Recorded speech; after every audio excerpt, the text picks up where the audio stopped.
CW Supergirl is going to be ending after season 6 here. John, have you been keeping up with the show? I have. I'm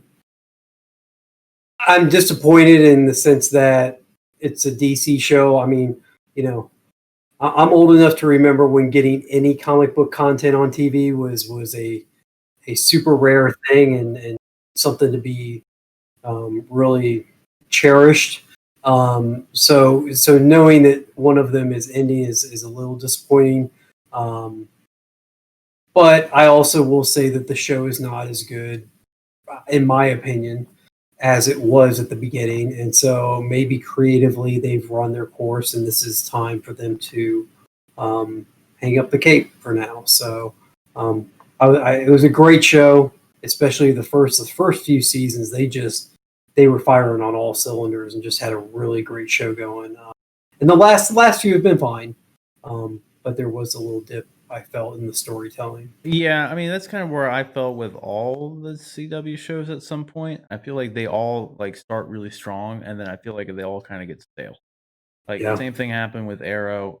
Same thing happened, in my opinion, with I stopped watching them all. So if that just goes to show you, I watched the first 1 or 2 seasons of Supergirl, then it just fell off, and then same with Flash. I got up to maybe season 4 or whatever, and fell off. Same with Arrow. I didn't even watch how that's Arrow ended or anything. That's how well, and plus they killed him off in the multiverse thing too. So that was kind of I was just disappointed from a whole other standpoint. Because I watched a clip that came out of the last episode of Arrow. Because there was a whole story about how he wasn't even there for it. So I was like, well, what did they do then? So I look at it and I'm like, he was not even there for the final episode of the show.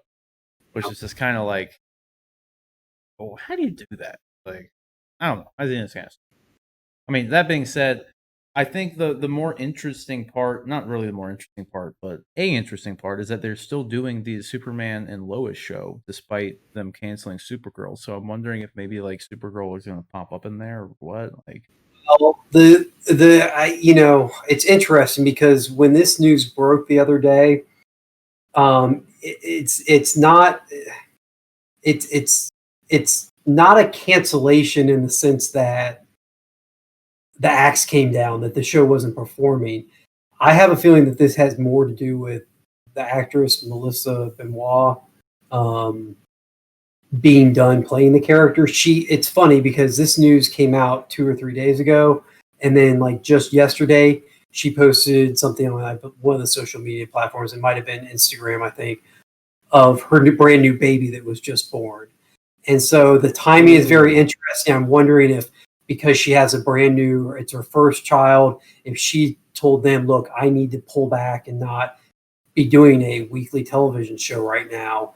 And they decided, well, let's just end the series. And then maybe she's agreed to come back and do some cameos on Superman. I don't know. But yeah, it's an interesting. That would make sense. And I know too, though, I don't know what they're really planning. I guess no one really knows, but didn't they say that the Superman and Lois show was going to be taking place off-world a lot? Well, that's definitely what they did with the character. They moved the character off-world, so maybe it'll start there, and then maybe when Supergirl, however they, finish her series out, maybe that will create the room to bring Superman back to Earth. Maybe Supergirl goes off into space, and Superman's needed. That super presence is needed back on Earth. When you have them both occurring on Earth, you run that kind of OP. Why aren't they always with each other? Rationale. It's kind of hard to understand why Supergirl isn't always showing up in Superman's show and vice versa. So maybe that's how they bring him back to Earth. I don't know. I just never cared for how they made Superman just job for Supergirl. At any time, they made Superman lose every fight just so Supergirl could win it. It's they even literally had they had Superman tell Lois, or not tell Lois, but tell Kara that the world doesn't need me because they have you. Yeah. He's Superman. No. Superman is not weaker in any aspect the Supergirl, and it's not like a man versus woman thing. It's Superman's the original one. Supergirl's a derivative character. Yeah. She's not stronger than Superman. It doesn't matter if it's Supergirl's show. Superman can still be stronger because he is stronger. This is how it works. Like, and it's not a man versus woman genetic battle because he'd still be stronger at that point. Sorry for you to hear that too, but like it's Superman. Okay, it's Superman. They don't have him lose fights so Supergirl can win to make Supergirl look relevant. That's stupid and it's bad for your character. It's not bad for the Superman character. It's bad for the Supergirl character because the only way you can make her look good is if she's stronger than Superman. No, you just write a good character. Make her good. Yeah, I don't know why TV shows fall into that trap, but they've done comics for decades and decades and decades, and Superman doesn't show up, and that's fine. He doesn't show up. Supergirl fights her own battles, and it's fine. You don't need to bring Superman in to elevate her character. Her character can stand on her own just fine. Yeah, exactly. The only people that can beat Superman is a guy named Batman. That's it. Like there's no one else. Like Wonder Woman, maybe. Black Adam, maybe. That's it. No one else. Like you just can't do it. That's the only thing that's ever pissed me off about that show. Otherwise, though, I thought it was okay. And if you're right, that kind of makes sense about like the baby thing. I could see that. I mean, they're still doing the full season run too. They didn't cut it or anything, so it's still going to be like 20 episodes or whatever. So at least give some time to wrap everything up. And that's the thing too. The only thing I really want to say, just like I don't know, kind of has to do with that, is if with what you were saying, like with like the network television shows and them doing the whole like 20 episodes and like they do them like literally weekly, like they don't film those, like they don't put them all in the can and then release them. Like they're literally filming those week to week, which I think is a detriment to like the way that network television kind of is. It's like I know they have to do it like financially for whatever reason, but like like Netflix will record the whole thing, they'll get it all filmed, whatever, and then they just drop it on. Like same with like the Mandalorian, they get it all filmed and they drop it week to week, whatever, right?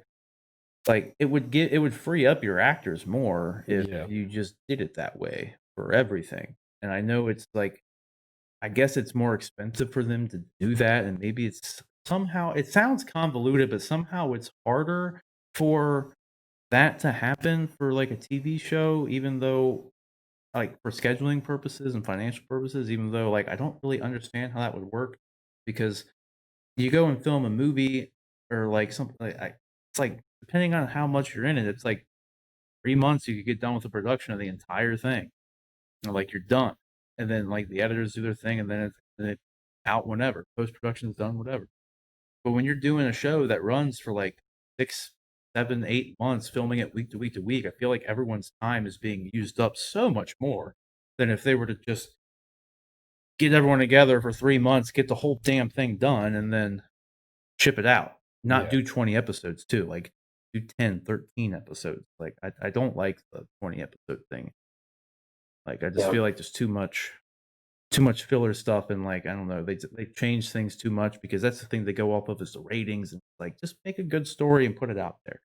You don't gotta do the week to week thing. It's cumbersome. But anyways,